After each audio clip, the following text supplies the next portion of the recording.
Alguien dijo por ahí que si no voy colocando la cantidad de días no vas a saber cómo avanza el año, no sé. Pero ya van 34 semanas de este año que el Señor nos permite ir a su palabra y especialmente nos permite estar estudiando el libro de Esther. Ya si usted se ha dado cuenta, ya llegamos al último capítulo, ya estamos sacando algunas verdades, nos queda todavía ya aplicaciones de este libro, pero recordemos lo que Dios está haciendo o nos ha mostrado. Recordemos los 5 principios vistos ya en el libro de Esther. Primero, cuando los hijos de Dios cumplen su misión, dejan una marca en la historia y son contribución a la sociedad. Segundo, cuando Dios determina cumplir una tarea grandiosa, utiliza personas sencillas que aceptan su llamado. Tercero, Dios utiliza a quienes, a pesar de su pasado o limitaciones, han decidido amarlo con integridad y responden con humildad y obediencia. Cuarto, Dios determina los tiempos, el momento y la forma como nos usará para su gloria y a quién utiliza. Y la semana pasada veíamos que nuestra ética o conducta bíblica nos ordena vivir y enseñar los valores bíblicos regularmente. Eso es lo que estábamos viendo la semana pasada. Y hoy día vamos a ver, dentro de estos principios en la vida de un escogido, el último, el sexto principio, que dice así. Dice así: debemos seguir el ejemplo de Mardoqueo y decidir que nuestras actuaciones traigan la gloria a Dios. Primero, bienestar a las siguientes generaciones y defienden la fe cristiana. En otras palabras, hermanos, Mardoqueo llegó a ser el primer ministro. Después del rey venía él, ¿ya? Un hombre muy importante entre los judíos, muy estimado, ¿ya? Pero siguió actuando a favor de su pueblo a pesar del cargo que ocupaba. No se le fueron, como se dice, el humo a la cabeza, sino que él siguió sirviendo a su pueblo, ¿ya? ¿Por qué? Porque Mardoqueo, su característica fue continuar trabajando en favor de su pueblo, ¿ya? Ahora, Mardoqueo había elegido ese estilo de vida y lo vivió aún en el palacio del rey cuando llegó a una posición de influencia. Aún estando en influencia, para él era importante lo que Dios decía y lo que el pueblo de Dios necesitaba, ¿ya? ¿Por qué? Porque él tenía, o sabía que sus actuaciones tenían que traer la gloria del Señor, ¿ya? Ahora, ese debería ser el estilo de vida de todo cristiano, especialmente si Dios nos coloca en un liderazgo, en un puesto clave, ya en el trabajo, en la comunidad o en la familia. A veces, hermano, en la familia hay un hijo o una hija que es clave, que la palabra de ese hijo o hija marca toda la familia, ¿se ha dado cuenta? Lo dijo Juanito o lo dijo María. Y bueno, si yo soy un cristiano en esas condiciones, tengo una gran herramienta en mis manos, ¿ya? Los cristianos debemos entender que nuestra responsabilidad en este mundo, ¿cuál es? Obedecer a nuestro Señor, el soberano, el que tiene dominio sobre todo, al que pone y quita reyes, o pone y quita presidentes. Tenemos que obedecerle a él. Ahí está nuestra gran labor, ajeno a quien esté gobernando. Hermano, si está Satanás con 20 demonios gobernando, hay un propósito. Nosotros tenemos que obedecer a Dios, al soberano, porque sabemos que Él tiene un propósito. Y eso es lo que hacía Mardoqueo. A pesar de Amán, Mardoqueo servía a Dios. Ahora, entonces, aunque existan leyes en este mundo y autoridades, todas las órdenes y lo que las autoridades exigen, tienen que ser filtrados. ¿Cómo? Comparándolos con la palabra de Dios. Aquí está el filtro. Salió una ley, pasa por el filtro de la Biblia. ¿Contradice la Biblia? No es para mí. No contradice la Biblia, tengo que obedecer. Yo siempre he dicho el siguiente ejemplo: el día de la mañana se ocurre, porque alguna idea es tan maravillosa los que gobiernan, ¿sabes que vamos a subir a un 40% los impuestos de tal persona? Acá no, lo subieron, Dios va a proveer, Jehová proveerá. Pero si el día de mañana sale una ley que me prohíbe leer la palabra de Dios, a mí es menester obedecer a Dios antes que los hombres. Porque aquí están los decretos y órdenes de Dios. Esto es lo que nos gobierna a nosotros, hermano. Por eso somos muy parecidos a lo que sucedía con Mardoqueo y lo que decía Amán. Hay un pueblo, rey, que no sigue tus leyes. ¿Ya? Entonces, tenemos que tener claro eso cuando estamos hablando de este principio de vida. Por supuesto, los cristianos debemos obedecer lo que las leyes y gobiernos nos ordenan y hacerlo con excelencia. Pero aquí hay un principio, hermano, que quiero que coloquen cuidado. Debemos mirar que no rompan ningún principio bíblico. Se le ocurra lo que se le ocurra, cero problema. Pero si eso rompe el principio bíblico, yo debo decir no. Simplemente no. Rebeldía, llámelo como quiera, es obediencia a la cosmovisión y de quién soy parte yo, del reino de Dios. ¿Ya? Y ese es el cuidado que tenemos que tener hoy en día. Nuestra obligación es rechazar, hermano, primero, aún a costa de nuestra propia vida, todo lo que rompa los principios fundamentales de nuestra fe. Rechazar. Rechazo. No puedo ser condescendiente con leyes ni principios antibíblicos, hermano. Por más que digan que el amor es amor, por más que digan que es el nombre de los necesitados, usted se da cuenta hoy día cómo ayudan a los necesitados robándoles la plata, ¿ya? Así es el corazón del ser humano. Aunque digan lo que digan, si va contra lo que dice la palabra de Dios, yo digo no, porque está rompiendo los principios fundamentales de la fe cristiana. Nosotros tenemos la obligación de vivir como ciudadanos del reino y aún estar dispuestos a morir por nuestra fe. No sé si acá en nuestro país vamos a llegar al último, pero hay países hoy en día que están muriendo por la fe. Aunque usted no lo crea, sí. Entonces, recordemos una frase muy típica. Estamos en, pero no somos de él. Completamos, estamos en el mundo, pero no somos del mundo. Y hermanos, y a veces creemos que no ser del mundo es vestirse de cierta manera, hablar de cierta manera y participar con ciertas personas. En parte, a lo mejor, pero es estar en medio de, en el trabajo, en la familia, en la comunidad. Hermanos, estamos como ovejas en medio de lobo, pero no somos de ahí. Por lo tanto, no va conmigo. A veces hay leyes, hermanos, que impactan mucho. Y yo siempre digo, ¿la vas a ocupar? No, déjalo. Van a tener que dar cuenta si sacar una ley que asesina, bueno, van a tener que dar cuenta al Dios, al juez justo. Tú no la vas a ocupar. Ahora, si te obligan a ocuparla, ahí tú tienes que decidir. ¿Ya? Ahí tú tienes que decidir. Pero hoy día estamos hablando que estos principios hay que compartirlos, ¿ya? Y esto es lo que comprendían muy bien los creyentes de la antigüedad, hermano. Si nosotros miramos hacia atrás y miramos, por ejemplo, vamos a la época romana, ya a la época de César, vamos a la época del circo romano, ya cuando los creyentes morían despedazados por leones, morían en la estaca, los quemaban vivos, no sé, todo lo que se le ocurriera. Pero hermano, ellos, los cristianos, estaban buscando que existieran leyes que lo reconocieran como una religión oficial. Ni estaban preocupados por transar o buscar beneficios de las autoridades, ni sacar beneficio económico a cambio de cierto compromiso o apoyo político. Para nada. Hermano, dígame qué ley tenía la iglesia en la época de Roma. Ninguna. Y crecía, hermano. Pero hoy en día es como que hay que reconocer, ojalá el día que me muera yo, esta calle ya no se llame Dalia, sino Reverendo Fernando Vera. Oye, que sería bonita, voy por la calle Reverendo. ¿Qué, hermano? Cosas tan ambiguas. Pero así muchas iglesias están luchando por eso. Están luchando por cosas pasajeras. ¿Ya? Ellos no buscaban eso. No buscaban eso. La iglesia no buscaba eso. Tal como los cristianos primitivos, debemos estar dispuestos a varias cosas. Primero, vivir los principios bíblicos.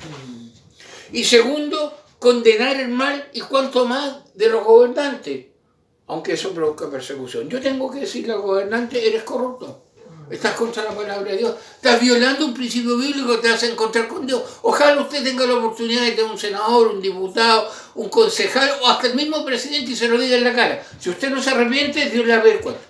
Uy, ¿es ser atrevido? No, es ser objetivo y ser realmente un ciudadano que vive los principios y condena el mal.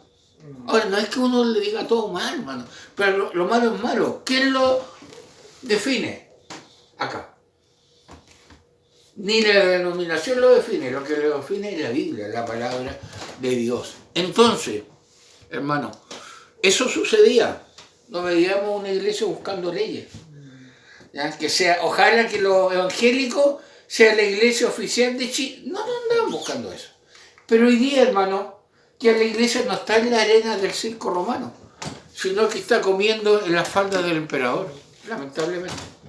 En la falda del emperador está sentada en la iglesia, ya no está siendo destrozada por un león, está siendo acariciada por el emperador, lamentablemente. Y eso está afectando mucho, está sacando una generación muy light, una generación sin principios bíblicos. ¿Ya? Nunca debemos buscar aprobación ni beneficio de las autoridades de turno. El costo de hacerlo es muy alto, hermano, demasiado alto, buscar esos beneficios. Debemos vivir nuestra fe, condenar el pecado y no transar ni asociarnos con las autoridades paganas. Y eso hay que tener cuidado, hermano. Hoy día, lamentablemente, cuando este país pasó a democracia, sucedía algo que yo siempre lo he dicho, entraba un senador, un diputado a la iglesia, entró, tildando de hermano apenas pasaba la puerta, parece que se convertían al pasar la puerta. Pero hermano, muchos no sabían, y yo se lo digo de buena fuente porque, no sé cómo se llaman, consejeros, los que tienen ellos, los que lo ayudan al lado, tienen un equipo ellos. El diputado va a visitar tal lado, visitan el lugar, entonces le decían al diputado, oiga, ¿sabe diputado acá en la iglesia? Dar la gloria de Dios. Así que el diputado iba allá y levantar las manos, porque le dijo el que lo acompañó. Entonces todos lo veían con la mano, se convirtió. No sé, puede que sí, pero comúnmente era una estrategia política para que esa denominación diga, ya no es el diputado tanto, es el hermano. ¿Ya? Algunos puede que Dios cambie el corazón, nosotros decimos que no, pero muchas veces, hermano, es simplemente asociarse con autoridades paganas, y eso Dios no lo permite, es muy peligroso. Debemos vivir con alegría, practicar nuestra ética, aunque seamos perseguidos, ¿ya? En vez de buscar reconocimiento de quienes con su poder atacan nuestra cosmovisión bíblica. Hermano, si usted mira y analiza los gobiernos, muchas leyes y muchos gobernantes están contra los principios bíblicos. Contra los principios bíblicos. Y yo no debería asociarlos con ellos. Cuando la iglesia, hermano, busca el favor del mundo, es cuando va cuesta abajo con los frenos cortados. Y eso es lamentable. Denominaciones completas han caído en el juego, hermano. ¿Por qué? Porque, no sé, buscamos la gloria del mundo. Es como, hermano, yo hace mucho tiempo atrás me sorprendía ver cristianos, hermano, buscando que un artista le autografiara la Biblia. Cuando supuestamente cierto artista se convirtió, yo digo supuestamente, no dudo que Dios pueda hacer una obra, ¿ya? Pero es increíble la tendencia que tenemos, pero pastor, yo lo vi con una foto de una persona, de un autor que usted lo subió, sí, pero no me he asociado con él. Isaías, ese autor, tiene más convicciones bíblicas que muchos creyentes, que se dicen creyentes, tiene más claro el panorama, ¿ya? Entonces, tenemos que tener cuidado con este aspecto. Debemos recordar que nuestros enemigos tienen una estrategia sofisticada y global. Los ateos, hermano, los comunistas, los humanistas, hacen todo un esfuerzo por implantar un sistema de pensamiento y luchan por dejar en ridículo la idea de Dios y la función de iglesia. ¿Saben eso? Es una estrategia, lo vamos a ver después, una estrategia mundial. Lo tienen muy bien organizado, por organizaciones mundiales, por estrategia de control de naturaleza. Oiga, es impresionante. Y ellos no buscan la gloria de Dios, no buscan obedecer a Dios, están contra Dios, porque es el mundo, hermano. Ellos rechazan los principios cristianos, intentan sacar todo vestigio de nuestra fe de la arena pública y quieren que la gente crea que nuestros principios de ética bíblica están errados. Y se ríen a ridículo de cosas. ¿Creer que Dios creó? No, eso no, hay que creer en la evolución. Eso da estatus. ¿Ya? Y diría como andan con el asunto de la parte psíquica y la parte de autoestima y la parte de los gurús y de los coaching y todas esas cosas, y algunos cristianos se la han creído, ya entonces hacen ver el cristianismo como algo, ¡ay, tan mal esto es cristiano! Y te miran así, Cuidado, tenemos que tener mucho cuidado. Así es. ¿Ya? Hermano, ese es uno de los objetivos principales de nuestro actual gobierno. La educación sexual integral está incluida, el aborto en tres causales, el acuerdo de unión civil, etcétera, y de todo gobierno que saque a Dios de en medio, todo, ajeno a la tendencia, sacan a Dios de en medio, colocan, como antes orábamos, colocan como ministro de educación a un comunista y hacen tantas cosas, están sacando a Dios de en medio y están queriendo borrar, como ¿se acuerdan que le dijo Amán al rey? Hay un pueblo, rey, que no te obedece, que tiene otra ley. Estos son iguales. Hermano, y no solamente el gobierno que tenemos ahora, cualquiera que se aleje, que saque a Dios de en medio. Cualquier gobierno que ahora se prohíba orar en los colegios, que saquen leer la lectura de la Biblia. ¿Qué está pasando? Se están matando todos los días. Allá, algo está pasando. Es causa-consecuencia. Entonces, Amán no está vivo, pero el espíritu de Amán sí está vivo. ¿Qué tenemos que hacer al respecto a nosotros? Tenemos que ir y quemar, ¿cómo se llama? ¿La intendencia? No. Lo que tenemos que hacer es demostrar con palabras, con actitudes y con acciones que la moralidad bíblica, hermano, hizo grande a muchas naciones y es la única forma del respeto mutuo y de luchar contra la maldad, la moral bíblica. Esa es nuestra labor. Usted ve el inicio de muchos países y su constitución la hicieron en base a la escritura. Que la hayan violado ahora un montón de veces es otro tema, pero por eso son naciones grandes o eran naciones grandes. ¿Ya?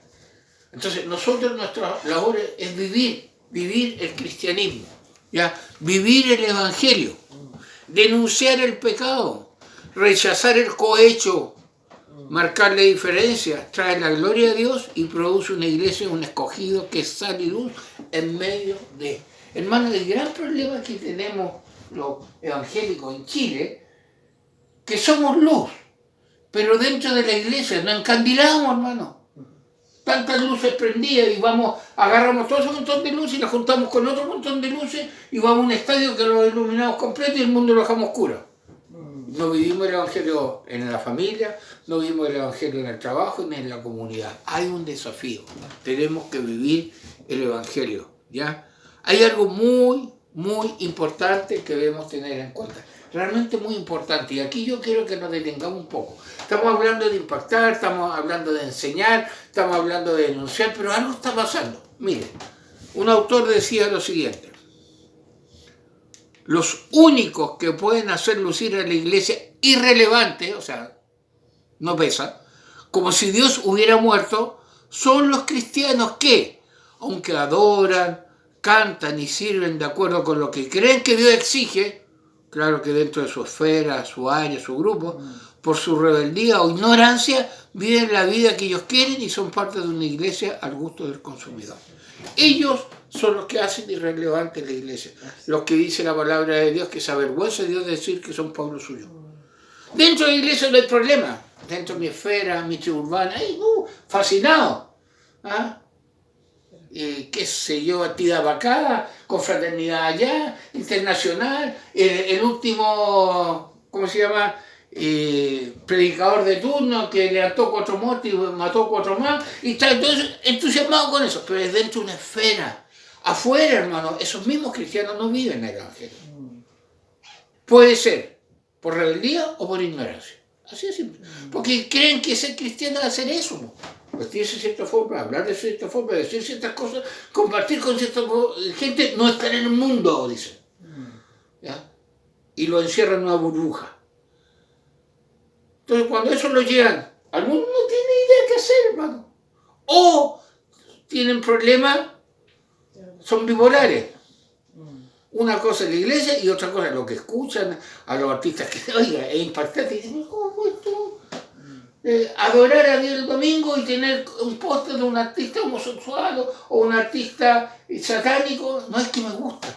Y ellos lo hacen la diferencia. Alguien me dijo, de una línea muy conservadora, no, pastor, espérese un poco. Solo salmos en la iglesia.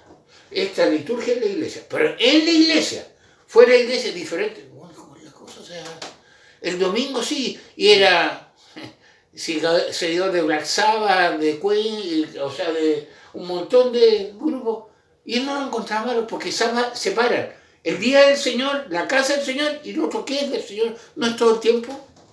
Esa es la pregunta que tenemos que hacernos. Por eso, hermano, está pasando eso. La iglesia está siendo irrelevante. No porque la iglesia lo sea, sino la generación de creyentes. Por eso queremos hacer unas preguntas, hermano. Unas preguntas. Primero, ¿es la iglesia cristiana irrelevante en nuestro país? Cuando yo hablo de iglesia cristiana me refiero a todo el mundo ya, vamos a decir evangélico, vamos a dejar los católicos al lado, ya. ¿Es irrelevante?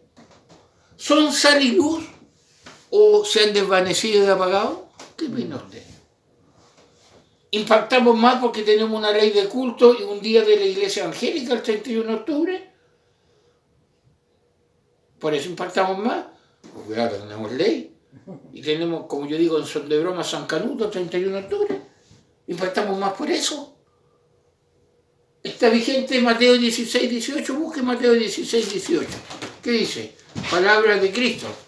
Mateo capítulo 16, versículo 18. Es bueno preguntarse, ¿está siendo irrelevante la iglesia hoy en día? ¿Qué está pasando? ¿Ah? ¿No, ¿pesa o no pesa la iglesia? Las palabras proféticas, las palabras que se predican, ¿tienen impacto o no tienen impacto? ¿Qué dice Mateo 16, 18? Y yo también te digo que tú eres Pedro, y sobre esta roca edificaré mi iglesia, y las puertas del Hades no prevalecerán contra ella. Hermano, una iglesia puede ser grande una nación o puede hundirla, depende cómo esos congregantes se entregan en la presencia del Señor. Nuestro deber es actuar como Dios ordena. Defender la verdad como la ley nos permite. Cuidado con eso, ¿eh? Dios nos ordena, pero también tenemos una limitante que es la ley. ¿Ya? ¿Cuándo un cristiano puede violar la ley del hombre? Cuando la ley del hombre viola la ley de Dios. Así de simple. Y aún así no nos autorizan destruir, ni matar, ni difamar, ni ofender. No nos autoriza eso. ¿Ya? Ahora, tenemos que luchar con todas nuestras fuerzas para que las futuras generaciones de cristianos no sufran persecuciones por nuestra negligencia. Hermanos, si no luchamos, si no usamos la herramienta que Dios nos ha dado, ¿qué futuro le estamos entregando a nuestros hijos? Nuestro deber como ciudadanos del reino de Dios y como ciudadanos de nuestro país, Chile, es utilizar todos los medios bíblicos que tenemos. Todo hoy día abunda, todo. Pero también los medios democráticos y todos los medios legales para defender los derechos soberanos del pueblo de Dios y el bienestar de las futuras generaciones de cristianos. Tenemos que usarlo. Una forma que tenemos como cristianos acá en Chile para usar, por ejemplo, los medios democráticos es la votación. Es un medio que tengo yo. Usted dirá, pero usted, pastor, lo ha dicho que Dios es soberano, así que votemos para salir. Bueno, pero yo cumplo mi deber. Yo cumplo mi deber. ¿Ya? Y eso es lo que los cristianos a veces no lo hacen, hermano. Por eso, hermano, si nosotros no trabajamos hoy en la defensa de la fe, seremos inundados de leyes que harán cada vez más difícil la vida cristiana de nuestros hijos, nietos, bisnietos. ¿Sabes? ¿Pensaban eso? Si no luchamos realmente, si no nos colocamos, como dicen los loros, las pilas en luchar. Ahora, Dios igual va a marcar. Dios igual va a cumplir, pero tiene un deber, ¿ya? Es cierto que la maldad no terminará y que seguirán creando leyes antiéticas bíblicamente. Eso no va a cambiar, sino al contrario va a intensificarse. Hermanos, no esperemos leyes en favor del cristianismo. No esperemos leyes, pero nosotros tenemos que cumplir nuestra labor como ciudadanos, como cristianos, ¿ya? Pero lo que también es cierto es que si no utilizamos las herramientas democráticas, bíblicas, éticas, hoy habremos sometido sin batallar algunas de nuestras más valiosas posesiones éticas. ¿Sabes? Que a veces, hermanos, no mostramos lo que deberíamos mostrar. Es cierto que a lo mejor no vamos a cambiar la ley. Es cierto que si miramos la Cámara de Senadores y Diputados, hay puros no creyentes. Es cierto. Pero yo, como cristiano, puedo dormir tranquilo que mi voto fue en contra de los que promueven el aborto y todo lo que en contra de todos los que promueven cosas antibíblicas fue mi voto en contra. No sirvió humanamente, pero lo hice. Así o sea, si Dios me pregunta, digo, amén, Señor, yo cumplí. Ahora, tu voluntad es la que se hace finalmente. Entonces, esa es la labor del cristiano. Hermano, el cristiano no nos mandan a quemar lugares, ni panfletos, ni a tirar bombas molotov, ni a usar overoles blancos, no. Nos mandan a vivir el Evangelio, a vivir el Evangelio. Tenemos que usar la herramienta democrática. Yo debo obedecer a Dios, cumplir sus mandamientos, usar la herramienta dada por Él, y el resultado es del Señor. Así de simple. ¿Ya? Resulta, pero yo tengo que tener... El problema es que, hermano, simplemente a veces la responsabilidad del pastor no le enseña a la gente a vivir fuera de la iglesia. ¿Ya? No le enseña a vivir los principios bíblicos. Hermano, no le digo, hermano, no es correcto ese contrato que tú estás haciendo y ese que llenaste y falsificaste datos, no es correcto, estás mintiendo. Eso no es bendición de Dios. Uy, la bendición, no. Falseaste los datos. Así es. Aparentaste algo que no eres. Eso no es éticamente, bíblicamente correcto. Entonces, eso yo también como pastor se lo tengo que enseñar a la congregación. Que saliendo de la puerta está el campo misionero, no dentro de la iglesia, no dentro de la denominación, sino que afuera. Y eso es lo que pasa, hermano. Por eso usted encuentra supuestamente cristianos corruptos. ¿Ya? Encuentra cristianos en puestos claves que han sido vendidos al sistema. Así es. Dios nos ayude, Dios nos dé la fuerza en lo que estamos viendo. Por eso, hermano, miremos un poquito, así a grandes rasgos, los 6 puntos que nosotros hemos estado mirando durante esta semana, principios que hemos sacado del libro de Esther. Llevamos más de 30 predicaciones acerca de eso. Ya hay aquí 6 principios y hoy día estamos hablando de traer nuestra vida para la gloria de Dios, impactar, preparar, usar herramientas, ser activos, ser proactivos más que reactivos. Y si somos reactivos, bíblicamente reactivos. ¿Por qué, hermano? Porque estamos viviendo en medio de ya esa confraternidad como iglesia, ese compañerismo con cristianos es un descanso, un oasis en medio del desierto. No es la realidad. Es como, hermano, muchas veces pasaba, nosotros nos tocaba, hacíamos retiro de jóvenes o hacíamos seminarios de 2 o 3 días. Es como estar en el cielo, puros cánticos, puro amén, puro aleluya. Pero la realidad es cuando el joven volvía a su casa. La realidad es cuando el joven estaba en su curso, cuando estaba trabajando en eso. Esa es la realidad y es ahí donde tenemos que ser sal y luz. Y es ahí donde está el desafío. Por eso, para cerrar la parte de los principios, todavía nos falta un poco de Esther, tenemos que seguir preparándonos, hermano, luchando y capacitando a nuestros hijos y jóvenes. ¿Para qué? Para comprender su fe, para comprender la teología y la ética bíblica, para que sepan defenderla, porque los enemigos de la fe tienen astutas estrategias para destruirla. Entonces, hay que prepararse. Y eso es una labor de la iglesia, del pastor, del encargado. No solo enseñar a decir amén, sino a vivir el cristianismo, una ética cristiana. ¿Dónde? Fuera de la iglesia. Bueno, a veces también se necesita dentro. Tenemos que luchar, y por favor, esta lucha no es una rebelión de destruir, no, luchar espiritualmente y también éticamente, y por qué no democráticamente. Me opongo, yo no estoy de acuerdo.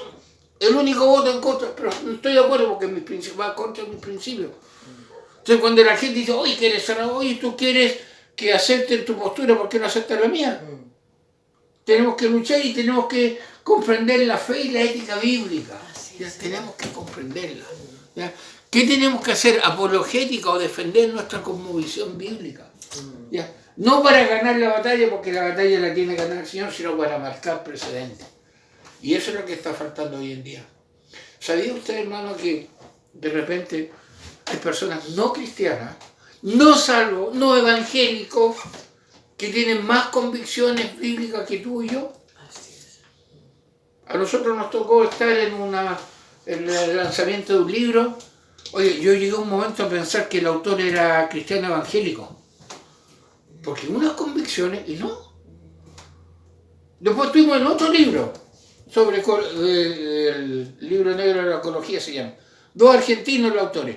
Cuando escucho a uno, oiga, hablar de Dios, de la creación, de la